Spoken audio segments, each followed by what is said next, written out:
Well, hello, everybody. Good evening. My name is Lauren Stazen, and I'm the Management Council Chair for the Junior League of Columbus. I wanted to welcome everyone and thank you for joining us for Women Who Empower. I'm very excited for the panelists that we have lined up for you today. And I also wanted to send regards to my president, Terry Butterworth, who was not able to join us this evening. I first wanted to also extend a warm welcome to anybody joining us who may not be a current member of the league, as well as our membership.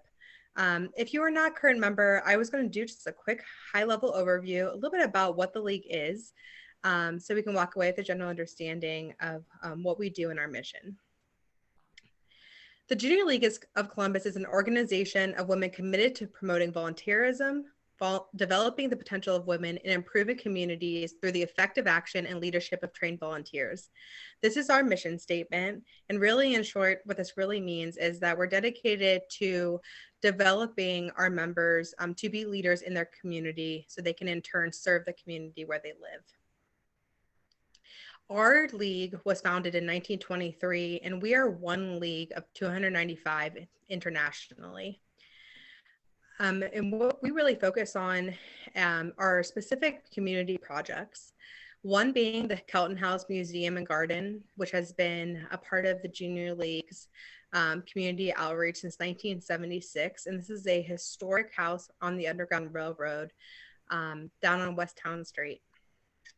Our other two projects that we focus on is the Adopted Backpack for Children project, which is dedicated to supplying supply-filled backpacks to Greater Columbus students going back for the school year. And our third is Bridging the Gap. Bridging the Gap is dedicated to assisting foster youth transitioning out of foster care. So those are kind of some of our major community projects. And as a whole, by serving these community projects, we're able to fulfill that mission through training by, learning how to throw a fundraiser or how to write a grant. So there's a lot of opportunities for leadership to be developed. We are currently accepting applications for the Junior League of Columbus, and you can complete an online application by June 14th. And we will be having a kickoff event for all of our new members later this summer. So I truly hope you'll consider the Junior League as a part of your time and volunteer experience.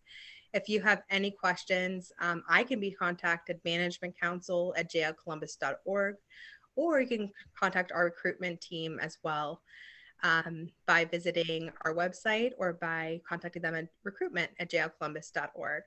I know they're also going to be dropping links into the chat with additional information, but please don't hesitate to reach out to anyone with the league, and we'd be happy to answer any questions that you might have. And now at this time, it's my pleasure to introduce our MC for the evening, Brittany Bailey. Brittany Bailey is the 10 TV news anchor and reporter, and she joined 10 TV in May 2019. She returned back home. She was originally from Newark and graduated from Licking Valley High School. She went to the Medill School of Journalism at Northwestern University, and she was busy just exploring the world after 2 decades away, but she's excited to be back in Central Ohio as the anchor and reporter at 10 TV News. So at this time, I'd like to turn it over to Brittany Bailey as she will be leading our panel for this evening. Thank you again for joining us. Thank you so much, Lauren, and thank you everyone for joining us tonight for this really fun event. I get to talk to people all the time, every day for my job, but usually it's to do a story or something like that. And I enjoy that tonight we just get to have a conversation and everyone can join in and be a part of it. So we're going to get started and one by one introduce our panelists here. And first we have Jennifer Peterson, who is the executive at Easton Town Center. And I just want to check in. I am seeing a frozen screen. So I'm worried that maybe you guys can't hear or see me right now. We can hear you and see you. Oh, you can. Okay, good. Lauren was frozen on my screen. Okay, great. So we wanted to introduce again Jennifer Peterson. Thank you so much for being here. And you have been with Easton Town Center for a number of years before that with another company that we probably all know around here in this area, L Brands. But back in 2019, Easton Town Center was named the #1 retail center experience in America. Quite an accomplishment. Also, I understand that you are with the Easton Community Foundation, so you do charity work on top of that and really oversee how Easton can give back to our community. And I can only imagine how this pandemic has been for Easton and recovering from that. We'll talk more about that a little later, but also, dare I mention, you're a University of Michigan graduate. No, I'm just kidding. Actually, Welcome. my water glass tonight, oh, you can't really see it because of my background. I have my Michigan glass, so forgive me, everyone. I love that we have a U of M graduate and also an OSU panelist. So this will be fun tonight. And of course, you live in Upper Arlington with your family. That's right. Well, thank you so much. Happy to be here. Thank you, Brittany. We're going to have lots of questions that we will be talking about throughout the evening. But first, I'm always curious if you have a life motto, something that you live by, something that you were taught long ago and you carry with you, or something that maybe you'll look at in a frame on your desk every single day. Is there something that gets you through each day? I think in life and personally, it's just about being kind. You know, if I had to think about work, my first job at Ogilvy and Mather Advertising in Chicago, we all got a little plaque for our desks related to clients, but it's a quote by Theodore Roosevelt that people don't care how much you know until they know how much you care. Mm-hmm. That's a great one. All right. Well, hang tight with us. We're going to bring us all back together in just a moment. But now we want to introduce our second panelist tonight, and that is Ann Bischoff with Star House. Or actually, we're going to go to Dr. Shivers next. Or, yes, we're going to do. All right. Sorry. All right. We're going to go to Dr. Shivers next. She is with OSU Student Life. And thank you so much for joining us tonight. I have to say, we talked about lots of universities that you have been to prior to this one. University of Iowa, University of Georgia. I'm familiar with University of Tennessee. So you've been to lots and lots of land grant universities, which I think is very, very interesting. Also, the first ever first generation college grad in your family, which I know is very important to you. And you oversee student life at OSU, which I imagine has been also very, very interesting throughout this pandemic. So we'll talk about that coming up. But first, I'm curious if you have a life motto. I do. One of my favorite quotes in the world is, "There's never anyone you couldn't love once you know their story." And that really helps to frame every single day for me. As you can imagine, I encounter people on their best days and sometimes even on their worst days. But it always helps me to remember that everyone's story has shaped exactly who they are. And that on those difficult days, that there's something going that I may not be aware of, but should be prepared to give a lot of grace and a lot of appreciation to. And talking about coming in at a pretty difficult time, when did you arrive at OSU? Yeah, January 6th, 2020. And then pretty quickly sent home to my condo downtown to work from home. So it's been a transition, but it's been all good. All good. We will talk more about that. Yeah. So hang tight. Thank you so much for being with us tonight. And then I apologize for trying to skip the line here, but Ann Bischoff with Star House is now up next. And of course, for folks who are not familiar with Star House, it's an organization that reaches out to youth who are homeless in our area. Also, along with that, I think this is very important. I know it's a cause very important to Junior League, and you were part of helping to extend the foster care system to care for children as they age out of the foster system. Also, you've worked previously with legislators and senators, so you have a wide swath of experience that you bring to what you do, and I really appreciate that. So thank you, Ann, for being with us here tonight. I'm curious what you live by as far as your motto goes. Yeah, with regard to Star House, it's been housing alone doesn't solve homelessness. Relationships do.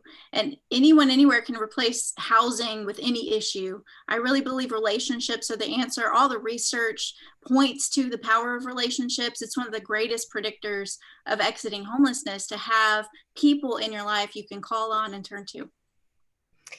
And I'm curious how you first got involved in Star House after coming from a different background that was not a nonprofit background necessarily. Right. I started out in child policy, worked for the Ohio Legislative Service Commission, and then for Kids Ohio, a child policy think tank. There, I really learned how to ask good questions, to uncover gaps in services. And I honed in on kids in foster care and learned that within 2 years, a quarter of them become homeless because they didn't have what most people have, a fallback plan, a safety net, mommy and daddy. And so we started a mentor program for kids in foster care and learned firsthand the challenges that they have. And so through that experience, learned about Star House and began referring youth to that program, and got to know the staff and board members over there. And when the job opened up, it was my dream job, and it made sense for me to move into that. Well, I'm going to love to talk more about that. So we're going to bring everyone into the mix now. And I know it can be kind of hard. I want to throw out questions and say, everyone kind of jump in, but I know sometimes people are a little bit hesitant to do that. So maybe I was thinking we would start and switch it off. I'll start with Jennifer once, and then I'll start with Anne, and then I'll start with Dr. Shivers, if that's all right. So how about we'll go back to the beginning. Jennifer, if you want to answer this question first, how throughout this pandemic did you manage to balance personal life with work life? I know that's a challenge all the time, but especially this past year. Yeah, I mean, it was for everyone. I know that's not unique to me, but I found that working from home was like living at work. I literally never stopped, and it was not sustainable. And so when I was able to go back to the office on May 4th, I went back to the office. And I mean, I run a place. So Easton is a community with tenants and customers and vibrancy. And I need to be there as the chief executive, overseeing, all the operations of the property. And I was relieved, honestly, to be able to take all my piles and go back to the office. And I think my family was relieved to get me out too, as they heard many a conference call, Zoom, Teams meeting, and I work better there. But it's great to have had the option to be home when I needed to be. And balancing time with family was a big part of that as well. And that was easier for me when I could separate from leaving the office and coming home. And I think the other thing, just nature and getting outside. I mean, I had to manage my own well-being way more prescriptively, and being able to safely be outdoors, whether that was hiking, biking, playing tennis, golf, we did all of that. So that's your version of sort of self-healing, because a lot of people, do different things, whether it's getting lost in a book or a TV show, but yours was getting outdoors throughout all of this. Yes, absolutely. Well, I got to take the chance to ask this as well. Throughout the pandemic, it was, I'm sure, hard for most businesses to even stay open, but Easton is adding things and opening new things. So I just want to get a little update on what's new at Easton. We are so grateful for that. We are back to 100% of our traffic, and I'm proud to say we're doing that safely. There's still a lot of protocols in place, and that's been our number one priority since, the safe restart was action last May. We lost some brands in the pandemic, and that was really hard to say goodbye. Many of those were bankruptcies. I mean, situations that didn't have anything to do with Easton, more of corporate decisions. But we've also added, and that has been great. Brands like Purple, a really cool mattress and comfort care company. We opened Lemon Shark, which is a poke and Mackay concept. Slurping Turtle is ramen. We have Crimson, the latest concept from Crimson Cup, which got opened in October. True Food Kitchen, Pins just opened. So we feel extremely grateful and fortunate that brands, that had planned to come still came. Brands that might have had to pause their opening still opened, and that brand new brands chose Easton through a very difficult time for our entire world. Well, I know that many folks are glad to hear that things are getting back to normal, so to speak, whatever, as we say, the new normal is. So we appreciate that.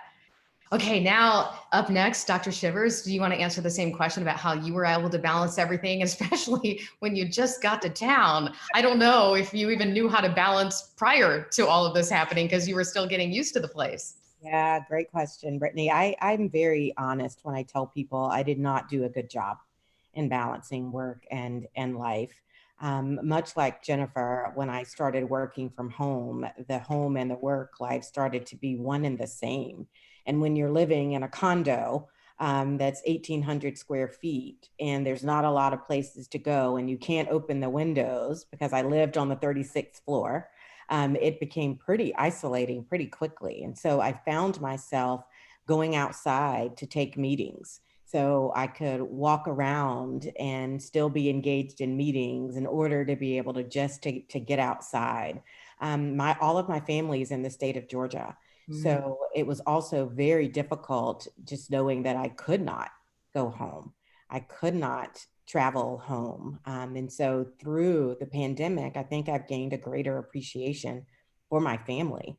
I did start to, when I had the opportunity to go back to the office, Jennifer, much like you, I think I was probably one of the only people in the office because I needed to get back to whatever normal looked like at Ohio State because I'd only had a month and a half of it before being sent home. So I have found a lot of benefit from being back in the office and trying to practice more self-care and well-being in order to model that too for the students and the staff that I have the pleasure of working with, because they're looking to see how I do it so that they can think about implementing those same sorts of practices in their daily lives. So that's been a really important factor for me as well. And so what did that look like for you, the self-care? I know when we talked to Jennifer, she talked about getting outside, and as you know, it sounds like you tried to do that, but living downtown, I know it's probably not quite as easy. I live downtown myself. Yes, it was really challenging. So one of the things that I started doing when I was working on my dissertation was I would treat myself to a movie every single Sunday. And that was the only thing that I could treat myself to if I wrote a certain number of pages. So I actually started just implementing that, even though I couldn't go to the theaters.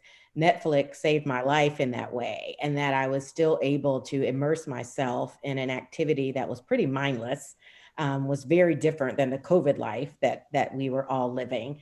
But it became one of those things that I looked forward to doing, and I started integrating it into my social media, so that students could follow me and share with me what movies they thought that I should watch. So I always had a lineup every single Sunday, and they would look forward to me sharing what I thought about each film. So as a way of self-care that started with me writing my dissertation, I actually continued that during this pandemic.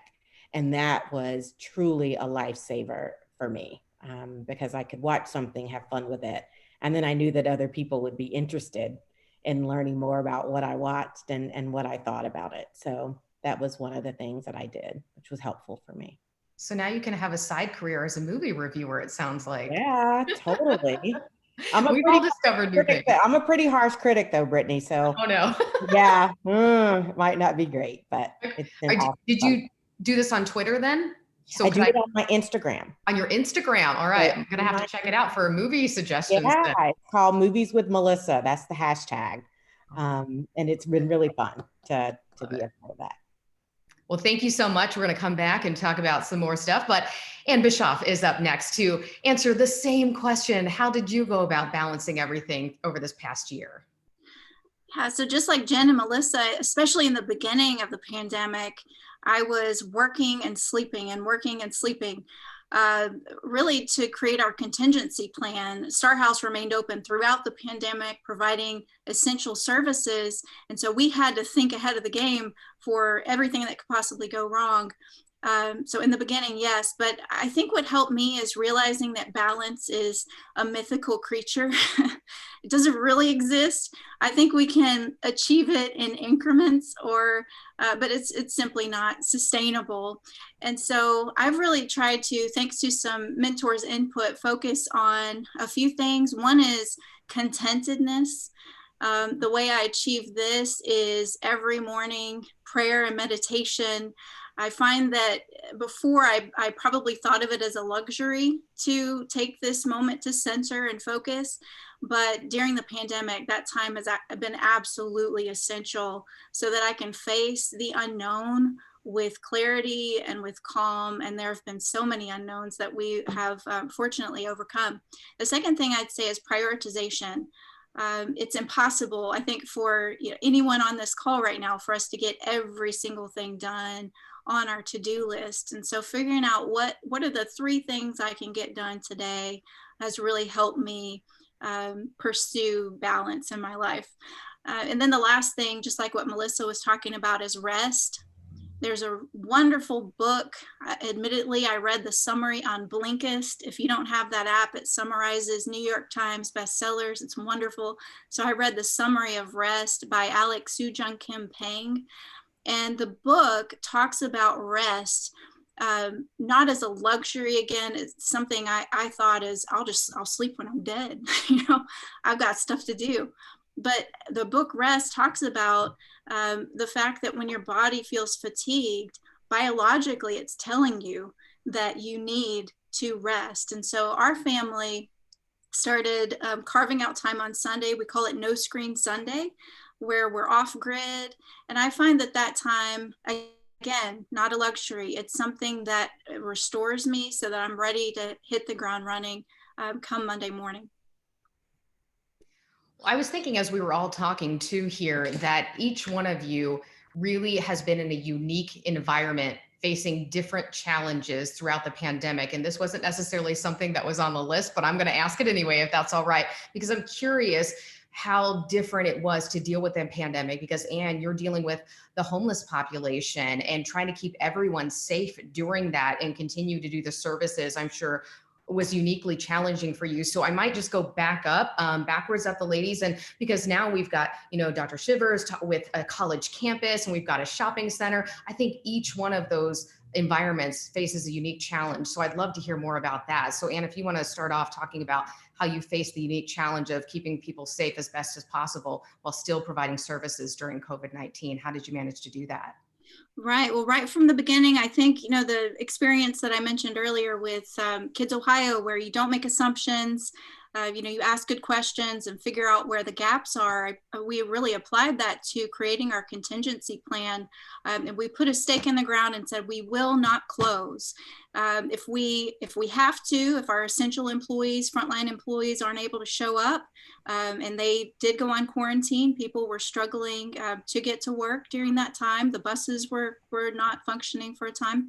And so we made the decision that our administrative team would fill in if that's what it took to move us forward and ensure that we could keep services open. So there were a range of different challenges. And we've also experienced an increase in opiate use, opiate addiction among our youth. Before the pandemic, I would say our drug of choice, according to our clinical team, was marijuana and alcohol. And we had a few young people who were struggling with opiate addiction, but we got them to the resources. They got them into treatment if they were willing. I think now we are experiencing an end of the world effect with our youth, where opiate use is on the rise. And for the first time since I've been there, and I've been there 5 years, there's one other incident that occurred before I was at Star House when we were part of OSU. We have had overdoses on site. Fortunately, our team is trained to administer Narcan and get the kids the help they need. So we haven't had any deaths within the drop-in center, but this is on the rise. So we're facing not just the pandemic and the weight of the unknown of this virus, but it's compounded by these very real struggles that we see our guests going through. So our team is struggling with vicarious trauma. And so we're working to address that, providing self-care from there. But thank you for asking that question. It's good to reflect. Yeah, well, I know it sounds like the work was even more challenging than I think probably some of us fully understood. So thank you for sharing that with us. Talking about young people, let's go to Dr. Shivers. And, you are there on campus where students, some of them are coming in their first year of college. Suddenly they're distance learning and they're not getting that experience. And we know that college students just want to be together and they want to experience college life, and this has sort of robbed them of that. So how have you managed to help students through this past year? Yeah, Brittany, I've been in the field now for 25 years, and a big part of what we do at Student Affairs is helping to bring people together, that we focus on the importance of building community, that students are able to shape and get experiences during their time on campus that really helps to shape who they become as adults. As humans, our goal is to interact with people. We sit close to one another. We sit in booths and we have coffee and we have conversation. And what we ask students to do, and quite frankly, to be, was so completely different. And I have to tell you how proud I am of the students at Ohio State for both their resilience, but also their commitment to keep themselves and other Buckeyes safe. But I will tell you that there have been a lot of sleepless nights since we sent students home back in March, when we had to make the decision about whether or not we bring students back after spring break. We had to think about the implications for the students, for the Columbus community, and quite frankly, for the state of Ohio. And when we made the decision that we just didn't feel like it was safe to come back, what we didn't think about, or honestly, I didn't think about, is the fact that we would be doing this for over a year, and that we would be asking students to do what is truly impossible for even us as adults who have been in life for a long time. We're asking 18 to 24-year-olds to just think and be different. That every day was probably one of the most challenging parts of my career, has been working through the pandemic and finding ways to continue to support student engagement, because I know how important it is to mental health, to physical well-being, to go to the rec center. We want them to go to the rec center, but you have to wear a mask. You have to be physically distant. I know you want to be close to one another, but I need you apart. I was notorious for saying to students, thank you for wearing your mask. And I usually said that when they weren't wearing their mask, in an attempt to maybe guilt them into putting on their mask. But they worked so hard to be compliant. But I felt really the weight of the world in ensuring our students' health and safety, and that every decision we made was guided by their health and safety. And at least that as the North Star for us as a community. And it's exciting that we're 1 week away from the last week of classes at Ohio State. So for an entire year, we have operated within a pandemic with 67,000 students between the Columbus campus and our regional campuses. And that's all due to the great work of so many people at Wexner, faculty, staff, and students who remain committed to wanting a Buckeye experience, even though it looked really different than what they had hoped for. And I think part of what's interesting about that is, as you said, students had to go back and they did not come back spring semester, and you had to deal with how everyone was going to be remote. But then the fall, you did invite students back, and that was like flipping the script then. And you had to have testing, you had to have places to quarantine, new buildings. I know about all of this through my reporting. So, I mean, the challenges were endless, it seems like, and it was just something new every single week. And then you throw in football. Right. Just add that layer.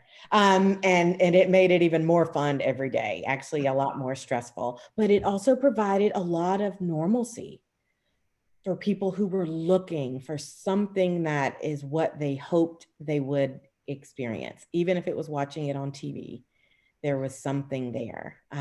So grateful, just grateful for our community, and so thankful to our students for riding this out with us and trusting us, and the parents and families trusting us with their students. Congratulations on making it through the year. Thank you. And Jennifer, we'll now go to you. Of course, I imagine probably everyone on this Zoom tonight has been to Easton at least once, if not many, many times in our lifetimes. And so having that change and you all having to deal with keeping guests safe and if we can go and if we can't go and wearing the mask and having all of the people try to figure out, all of the business owners, how to make this happen and you overseeing all of that. How did you manage that? It was crazy. I mean, like others in the call have said, I mean, there was no playbook. I mean, we literally had to create all of this, the protocols, the processes, the safety signage, all the hand sanitizing stations, how we were going to train our team to deal with people who didn't want to wear a mask, you know, how we were going to still spark joy in the middle of a pandemic, because Easton is somewhere that people can escape the everyday. And we never wanted to lose that sense of joy, you know, and that great part of the journey. You know, it was an incredibly amazing collaboration between our team. I mean, Easton has never shut down in 20 years and we had to shut down, like we were forced to shut down. Now, of course, we didn't really shut down because we still had to have staff there maintaining the property and keeping it safe. And we also had 25 restaurants that never stopped doing carry out and curbside. We have 3 grocery stores on property as well. So we had to support all of those businesses as they were trying to make it through the shutdown, while also being mindful of the fact that most everybody was home.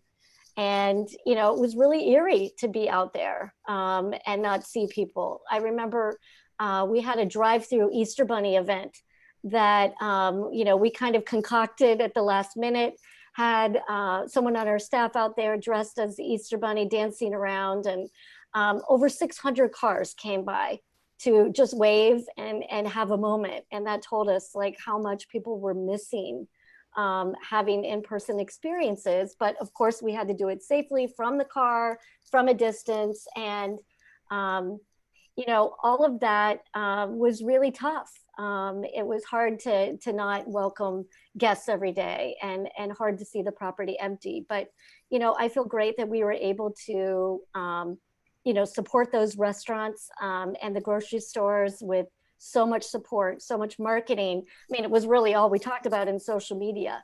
We worked with 5 of the restaurants to actually do a whole Feeding the Frontline initiative that delivered almost 4,000 meals to hospital workers and healthcare workers, which gave me personally a lot of purpose and gave our team purpose. Our security officers delivered those meals and gave the restaurants more business and the ability to bring back some staff members. And so we were just thinking constantly of, you know, what can we do differently? What new creative way could we approach this? You know, our community foundation, which you referenced, which I oversee as well as, you know, all of Easton, the till was dry. We get that money from our parking meters and nobody was parking. The place was shut down and, you know, we hadn't had enough time to bank some reserves prior to that. So, you know, that was really hard to not be able to be doing the work in the community that we're used to doing as well as committed to doing and where we were needed. You know, and when we reopened in May, we didn't turn those meters on for a couple of months because we knew it was going to be challenging to get people to come back. So, I mean, there were just so many different aspects to it, but through everything, keeping people safe was our #1 priority as well. And, you know, having a mask mandate when there was no state mandate, I mean, this was not popular, but, you know, I feel that really differentiated our experience from some other places, and folks knew if they came to Easton that they could be safe, and I think that has still benefited us to this day. And you know, we're seeing another rise in cases, so I'm grateful that, you know, we had that in place and that the community rallied around us and that they have been compliant. And you know, I think we've been able to do that really tough combination of keeping people safe while also having a great experience. Yeah, I'm sure it's not easy to make those what can be unpopular decisions, even if you know that you're doing the right thing for, like you said, the experience and everyone. So that we'll jump into the next question here, and we'll just keep with you and then move back down the line. Is there anything, as you look back, and now I think we're all starting to reflect a bit more on what we've been through over this past year, is there anything that you might have done differently, whether that be in your professional life or your personal life? Do you look back and, hindsight, as they say, is 2020, and wish that you'd done something differently? I mean, I think I mentioned the whole living at work thing. I should have cut that off sooner. The fact that our family had over 60 dinners together and got to watch movies together at night, certainly made all of that okay, and that I could get through it. But I mean, I think having some more maybe self-awareness at that time, because I mean, we were just all so focused on what we were going to do, how we were going to communicate to our guests, to our tenant partners, to the community. And it just was taxing. I mean, sadly, we had people that exited during this time. We had to furlough some team members. I mean, when every store stops making money, it's really super challenging. And so we had fewer people having to do more. But I do think having, maybe a little bit more self-care early on, and realizing, we were in this for the long haul, and that would sustain me. Definitely meditation and prayer helped me as well, and probably got to that a little later in the game. Doing walking meditations with my dog became a new tradition, and I think she's the big winner in this pandemic, as she got more walks than ever, and more attention, is still getting a lot of that. But I mean, I think there's not a lot of regrets that I have. I feel like, I was put to the test. It was certainly the most challenging year of my entire career, but I can do hard things. I learned that. And, I'm just excited to be in, not the rear view quite, but getting there, and thinking about, how to maintain some of the positive things, and think about a new better versus going back to normal. And what we can apply that we learned, because there were a lot of important lessons through this time as well. Well, in fact, we're going to talk a little bit more about that a little later. But let's move on now to Dr. Shivers and ask the same question. Is there anything that you, looking back, wish maybe you had done slightly differently, personally or professionally? Yeah, I think personally, I wish I had spent more time exercising. I found myself completely immersed in the work all day, all night. It was the first thing I wanted to do at 5 a.m. and the last thing I needed to do, and I'm saying needed with air quotes there, that I needed to do at night. And I feel like for my physical health that I sacrificed that a lot more than I realized I was doing. So if there was anything that I could do differently, I would have done more of those walking meetings outside, rather than always feeling like I needed to be in front of the computer just in case I needed to put something down. And then I would also say that professionally, I don't have any regrets in that regard. I thought a lot about this question when I received it. And the one thing that I learned, and I think proved to be really important in working with such a large team at Ohio State and being new to Ohio State, is this thing that Brene Brown oftentimes says is clear is kind and unclear is unkind. And my leadership style needed to be very clear, so that as the team that I was working with, that they had clarity about what we were doing, where we were going, and that I always conveyed a sense of confidence that we would get through it. And so I focused a lot on making sure that any direction or perspective that I offered, that I was being clear. Because anything else vague, there was so much ambiguity in all of our lives during this time, and even some still now. Anything that I could do to make things clear and easier, I felt like that was a big part of my role as the leader of the organization, of a team that I had not had a chance to visit with. I've been with a month and a half before being sent home and asked to shepherd this return to campus and building trust with a team that didn't know me yet. So I really leaned a lot on Brené Brown's work around giving myself grace. The book, The Gift of Imperfection, was one I probably read 2 or 3 times during that time, partly because I just needed to remind myself that nobody had the answers to any of this and that we were all doing the best that we could in a time where nobody was perfect and was going to be perfect. So for me, I think professionally, I did the things that I needed to do. Personally, I think I gave everything professionally, which I wish I had not done, if that makes any sense. I'm sensing a theme here with our panelists. Interesting. So, Anne, you're up next with the same question about what maybe you would have done differently. Oh, sorry. Here we go. Like Jen, I really don't have regrets. I'm really proud of our team and how we reacted and made sure that we were able to continue providing these essential services and immediate access to safety. But my team, especially those frontline employees, were struggling through the pandemic. We had team members who had elderly parents at home and they were afraid to come to work. And so our initial response was hardship pay. So two extra dollars an hour. And I really saw that as an expression of appreciation and their devotion to our mission. And in surveying staff later, realized they didn't want money. They wanted community. They wanted togetherness. They wanted to be back together with some of the employees who were at home.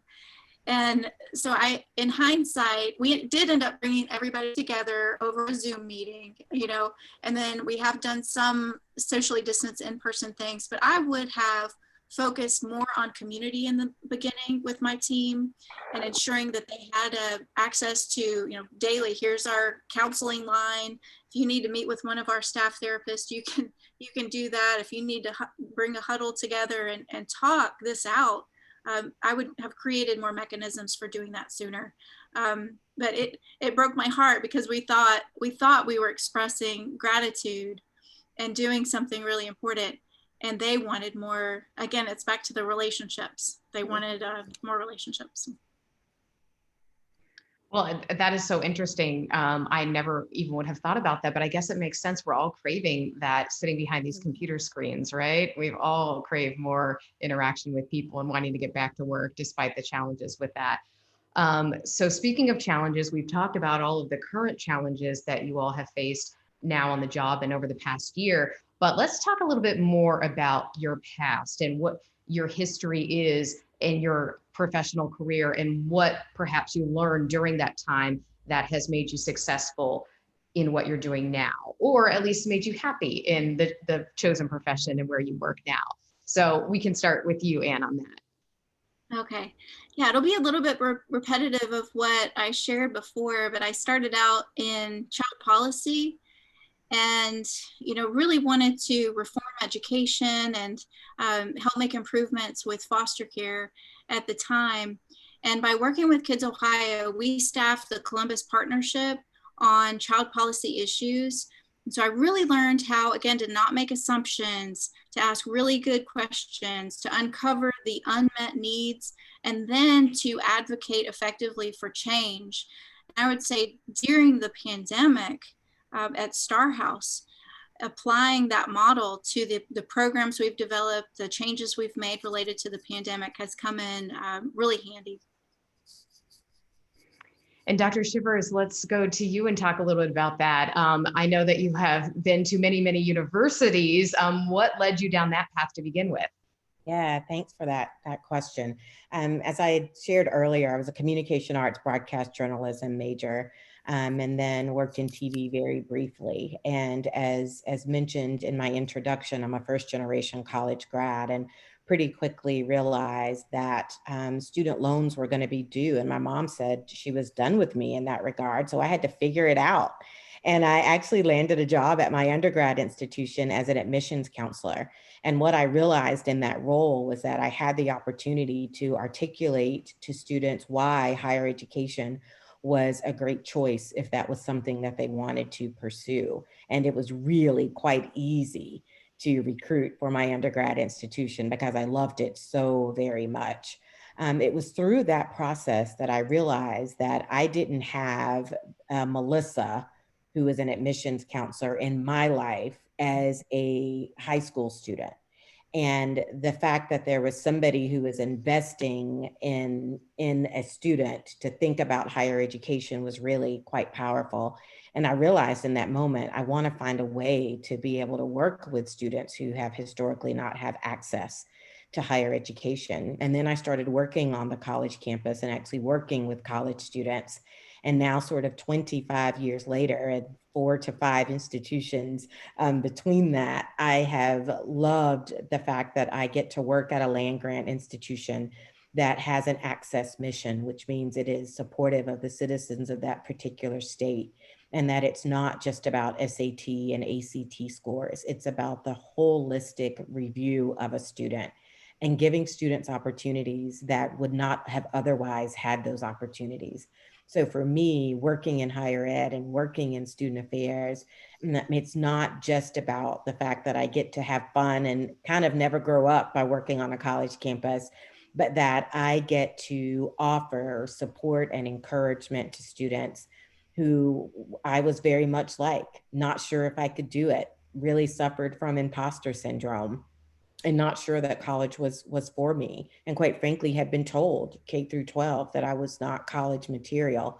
And it's fun to now look back and see that my sister and I have 5 degrees between us and that I'm working at The Ohio State University doing exactly what I love to do. I share that story to encourage other students who are concerned and scared and hearing all those negative voices that told them that they couldn't. I love to share my story to show that you can. And I believe that my role as an administrator is to do all the things that administrators do, but it's also to live my life out loud and to be very transparent about where I've come from, in hopes that it provides space for people to recognize that they too can overcome whatever the challenges may be, those that they created or those that have been created for them through higher education. And that I am just so fortunate that I get to support those students every single day and watch them walk across that stage after 4 years to be the people that they aspire to be when they joined our community.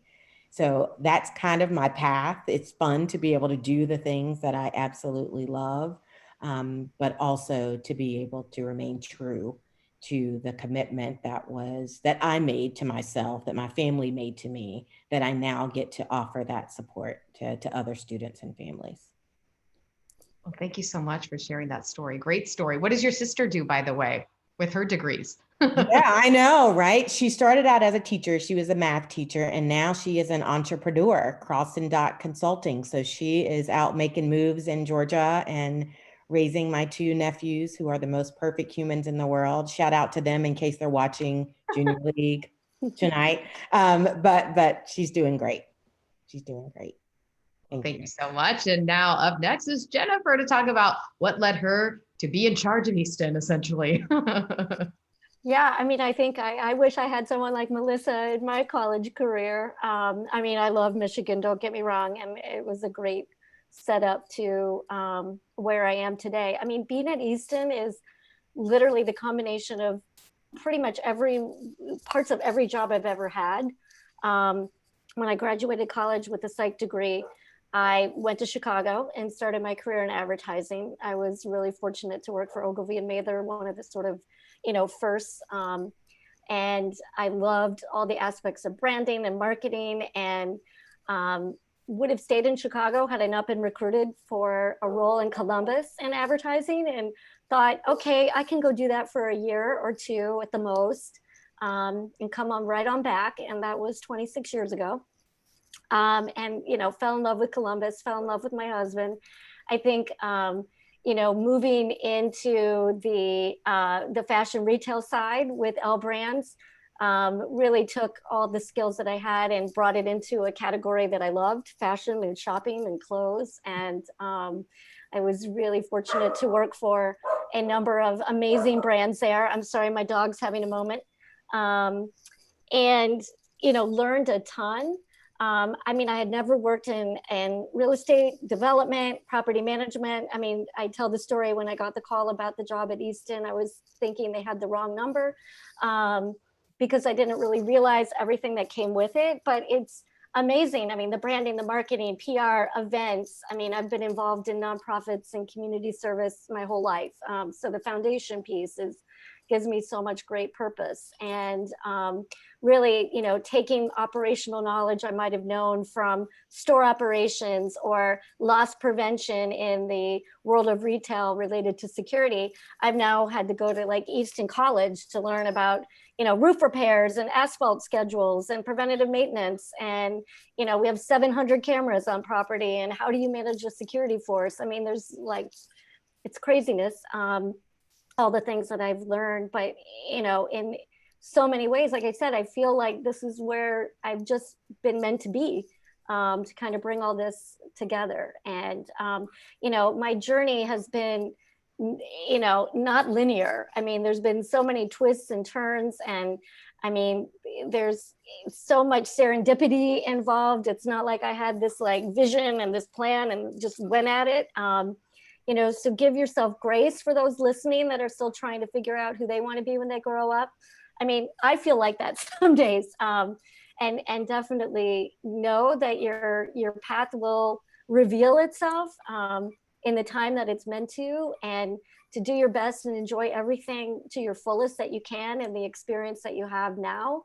And, you know, when you put it out there to the universe that there's something more that you're maybe looking for, it'll figure itself out. And yeah, I'm really happy at Easton, if you can't tell. I love it. It's such a great place to go every day, and to get to work with such an incredible team and amazing tenants, and our corporate staff at Steiner, and through the foundation work. My God, I met Anne, 3 years ago, and am inspired by incredible women in our nonprofit community. Melissa, you may not know that we do a lot with the student life when it's not a pandemic. And Tracy Stuck is a friend, and we've been able to work with Buckeye-thon and have Brutus out to Easton. And so, you know, there's a lot of lessons learned along the way, but happy where I've landed. Well, certainly you've had to lead through a really challenging year. So do you feel, having gone through this year, that you're set up to continue to evolve and to lead through change in the future? Basically, do you think you can handle just about anything thrown at you now? Pretty much. I mean, I don't say that cavalierly. You know, certainly change can be very hard, but I mean, the flexibility and resilience, perseverance, that we've all had to show as a leader, to have that shadow constantly, and to be able to still inspire and set the vision. I think, you know, we became more innovative and creative. We learned to do things in an even more scrappy way. We're very scrappy, but the pandemic, you know, both financially and then our personnel resources were fewer. So in order to deliver experience, we really had to do some things more creatively. Also to really also be forthright with our values. You know, with George Floyd's murder and the protests that followed, it was important that Easton also have a voice in that. And we were one of the early signatories to the Declaration of Racism as a public health crisis. We've worked to amplify Black voices through public art, to educate and spark conversations. And those were things that were important to us and that we did, but we had to do them more overtly, and we had to be louder, honestly. And so I'm proud that those things have happened. And again, it's like, I feel like there's so much more to come and how we evolve. We're never going to rest on our laurels. We're always going to be looking for taking the experience to the next level, but also taking the meaningfulness of the experience to the next level. And that, you know, definitely was more of a lesson of 2020. Thank you so much for that. Dr. Shivers, the same question to you now. Over the past year, sort of leading through all of the ups and downs, how are you going to continue to evolve and do that through change? Again, do you feel better prepared now to do that?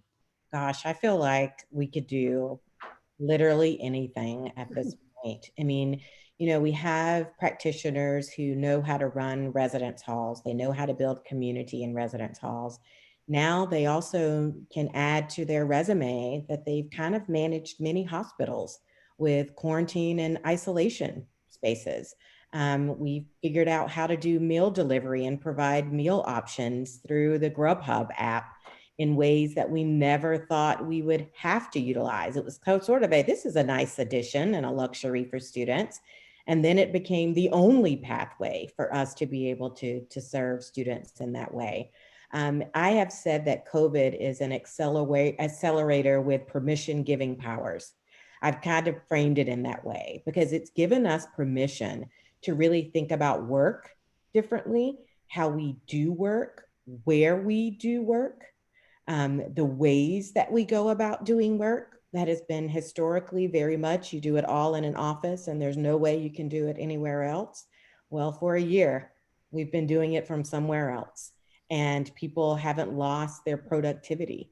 They've been able to do, I've had staff who've said, I've done better work working from home. Now I think I'm going to have to wrestle with folks getting them to come back because of the ways of flexibility that they found through this process. I also think that it's provided us a much clearer focus and understanding that delivering the student experience in person is really important. Our students value an in-person experience. They want and they need that, and they showed us that. But we can do it and we can deliver a quality education virtually. Not ideal, but leave it to Ohio State to figure out how to do it better than most, right? Even in a pandemic, it's really quite remarkable what we've been able to do. And then I just think about accessibility. We became so much more accessible through COVID. And I give you this example. Our students who are on the regional campuses would oftentimes say, I wish I could come to Columbus for that event. I wish I could attend that. Everything is in Columbus. What we saw through COVID, because everything was virtual, is that students who've not been able to access big speakers and programs and services were able to do that virtually. Alumni were able to attend events virtually that they never could get back to Columbus for. So there are so many aspects of things that we learned. I like to call them little nuggets and gifts from COVID that we will take with us going forward, but we will also remain pretty centered and true to who we are and our mission. I will also say that I have gained a lot more respect and patience with people and humans, in that we need different things in different ways at different times, and that it's important that we give grace to people. Everybody's thinking about COVID will be over soon, but the trauma from COVID will continue. Mm-hmm. And if we take our eye off of that ball and just try to go back to whatever this next normal is, we're going to leave people, we're going to leave systems and processes behind that we really need to spend more time investing in and thinking about as we move to this next phase, because people have lost family and friends, they've lost jobs, they've lost friendships through what has been one of the most racially charged, politicized years I've ever experienced in my 47 years. Families have been fractured because of these issues. How do we start to rebuild not just our work, but the communities that we live in and move toward healing? And I think that's a part of our work and responsibility. It's nowhere in my job description, but when you have 6,000 people on your team, if healing and care isn't a part of your centered in terms of leadership, I don't know exactly what we're doing. So lots of things that I'm looking forward to, but also so many things that I'm proud of my team and the university and our community for being able to do. I keep going back to Jennifer's comment about we can do hard things, and we've all done some really hard things over the past year and a half, but we're here, and that's a blessing. So. Well, thank you so much. You kind of touched on some of the other things we were going to talk about too, is that not everything was negative, believe it or not, through the pandemic. We can take some positives away. So you kind of touched on that. So Anne, as I move on to you, you can talk about both of those things, if you will. If there was one thing that was positive that you feel we can take away from this, and again, how your leadership style you think will evolve now that you've gone through so many changes this past year. Right. Yeah, absolutely. The COVID-19 really switched up the housing and homelessness landscape, specifically through rental assistance and the eviction moratorium. Our youth are being housed and keeping their housing like never before. And so one that we foresee for our organization is increasing our rental assistance programming. We partner with Anthem's Housing Flex Fund and the Columbus Foundation's Gifts of Kindness program to provide down payments for apartments and first month's rent. And it's been a game changer for our youth. I would say another silver lining to COVID-19 is related to minor healthcare. Before the pandemic, there's an act, the Minor Maternal Healthcare Act, that had been introduced in the state legislature a couple of times, but fell flat. And we would love to see that reintroduced. At the beginning of the pandemic, when a minor, so this is someone under the age of 18, would show up at our doorstep at Star House with symptoms of COVID-19, we had nowhere to send them. We didn't know what to do. These young people are not able to sign for themselves to get health care. And so fortunately, being that we are a very collaborative organization, we reached out to other youth serving agencies, and we reached out to Nationwide Children's Hospital. Nationwide Children's decided to run it up the chain of command and get permission to provide COVID care as an emergency. When it's considered an emergency, the minor doesn't have to sign or doesn't have to have their guardian sign for that level of care.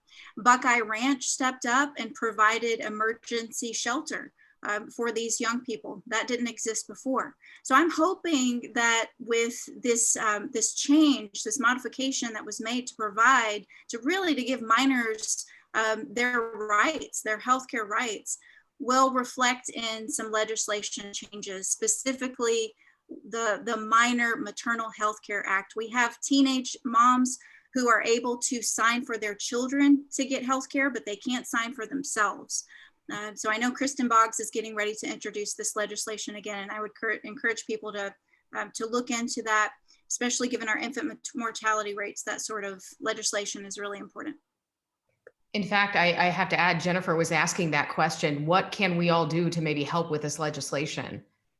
I would reach out to the legislature, make sure that you understand what the law is. If you go to the Legislative Service Commission, you can search Minor Maternal Healthcare Act and find information about the legislation. You could also reach out and support to Kristen Boggs' office, Representative Kristen Boggs, and other members of the House to pledge your support of this legislation. All right. And I can certainly be a resource as well if you want to reach out to me at Star House. Well, ladies, I thank you so much. We got through many of the questions that we had initially talked about. I definitely want to make sure that there's time for other questions. If attendees want to chime in here and ask a question, I hope you all are ready for it.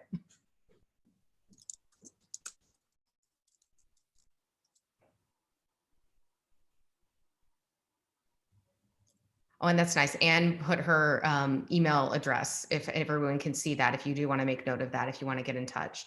I don't know if everyone has access to the web chat, and we can, maybe take questions there. If anyone has some questions.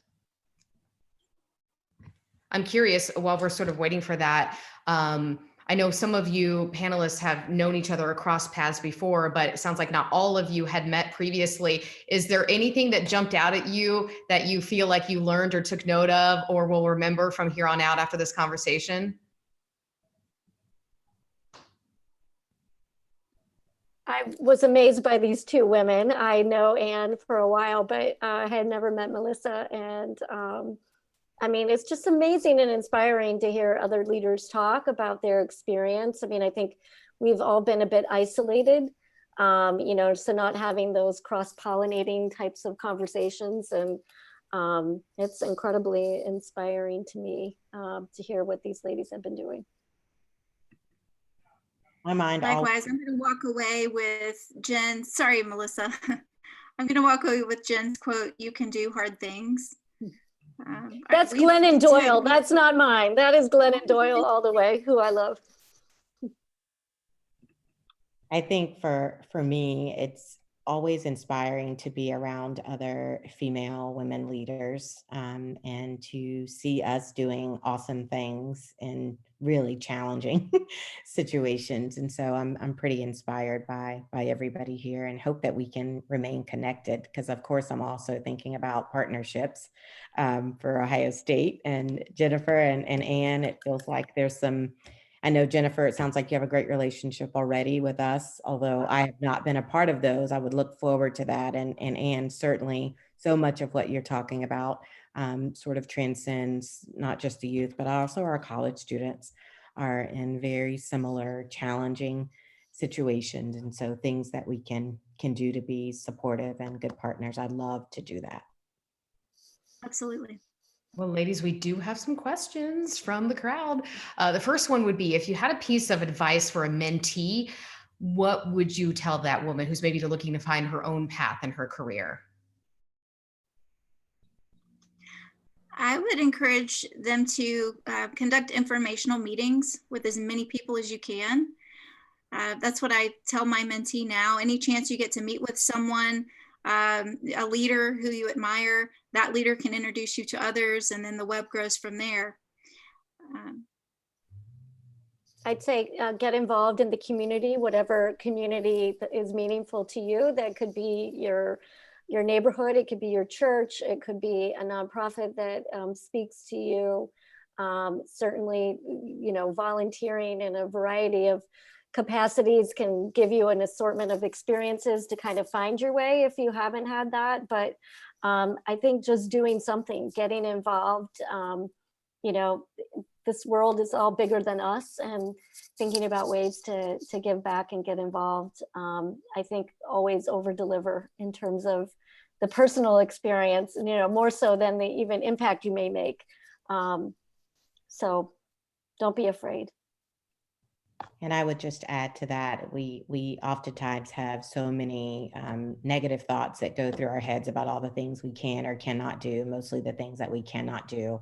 I think surrounding yourself with people that encourage and support you, but also those folks that will hold you accountable and tell you the truth. I have surrounded myself with people who have no problem offering lots of praise, but also offering lots of constructive feedback about my growing edges that I think helps me to be a better person, not even a better leader, but just a better person.